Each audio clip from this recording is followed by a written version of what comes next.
ଯେଭଳି ଭାବରେ ଆଇନକୁ ହାତକୁ ନେବା ଉଚିତ ନୁହେଁ, ସେମାନେ ବହୁତ ଥର ବାରମ୍ବାର କହୁଥିଲେ ଆଇନକୁ ହାତକୁ ନେବା କି ଉଚିତ ନୁହେଁ। ଆଜି ଆଇନକୁ ହାତକୁ ନେବାର ସାଧାରଣ ଲୋକଙ୍କ ଜୀବନ ସହିତ ଖେଳିବାର ଅଧିକାର କାହାର ନାହିଁ।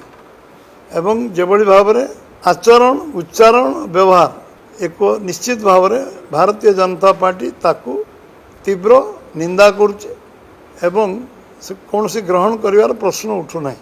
ଆଜି ବିଧାନସଭାର ମର୍ଯ୍ୟାଦାକୁ ଆଖି ଆଗରେ ରଖି ସମସ୍ତେ କାମ କରିବା ଉଚିତ ଏବଂ ବିଜେପି ଗଣତନ୍ତ୍ର ବିଶ୍ୱାସ କରେ, ରାଜନୈତିକ ବ୍ୟବସ୍ଥା ବିଶ୍ୱାସ କରେ।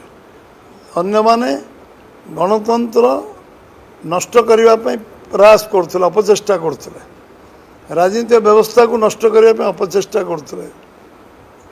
ସେଥିରେ ତାଙ୍କୁ ଉଚିତ ଜବାବ ସାଧାରଣ ଲୋକ ଦେଇଛନ୍ତି। ସେଥିରୁ କିଛି ଶିକ୍ଷା ଲାଭ କରିବା ଉଚିତ। ବିଗତ ବର୍ଷମାନଙ୍କରେ ଯେଉଁମାନେ ଲମ୍ବା ସମୟ ଧରି କଂଗ୍ରେସ ଶାସନରେ 56 ବର୍ଷ ଦିଲ୍ଲୀରେ ଶାସନ ରହିଛି, କାହିଁକି ଲୋକ ପ୍ରତ୍ୟାଖ୍ୟାନ କରିଛନ୍ତି କଂଗ୍ରେସକୁ? କଂଗ୍ରେସ ତା ଦେହରେ ଆତ୍ମସମୀକ୍ଷା କରିବା ଉଚିତ। କର୍ଣ୍ଣାଟକରେ କ'ଣ ଘଟୁଛି ତାକୁ ମଧ୍ୟ ନିଜ ଆର୍ସିରେ ନିଜ ଚେହେରା ଦେଖିବା ଉଚିତ। ଲୋକଙ୍କର ଜନସାଧାରଣଙ୍କୁ ଯାହା ଶିକ୍ଷା ଆମକୁ ଦେଇଛନ୍ତି ସେ ଶିକ୍ଷାକୁ ବିରୋଧୀ ଦାୟିତ୍ୱ ସମ୍ପନ୍ନ ବିରୋଧୀ ଦଳ ମୁଁ ସବୁବେଳେ କହୁଛି, କାହିଁକିନା ମୁଁ ସବୁବେଳେ କହୁଥିଲି ଦାୟିତ୍ୱ ସମ୍ପନ୍ନ ବିରୋଧୀ ଦଳ ଭାବରେ ଆମେ ଆମ ମର୍ଯ୍ୟାଦାର ଉଲ୍ଲଂଘନ କରିବାନି। ମୁଁ ଭାବୁଛି ଆଜି ଦିନରେ ଯେଉଁମାନେ ଏଭଳି ବିଭ୍ରାନ୍ତି ସୃଷ୍ଟି କରିବା ପାଇଁ ଚେଷ୍ଟା କରୁଛନ୍ତି ତାଙ୍କୁ ପୁଣି ମୋର ମତାମତ ରହିବ, ସେମାନେ ଗଠନମୂଳକ ସମାଲୋଚନା କରନ୍ତୁ ସରକାରକୁ ଏବଂ ଗଠନମୂଳକ ସହଯୋଗ ମଧ୍ୟ କରନ୍ତୁ।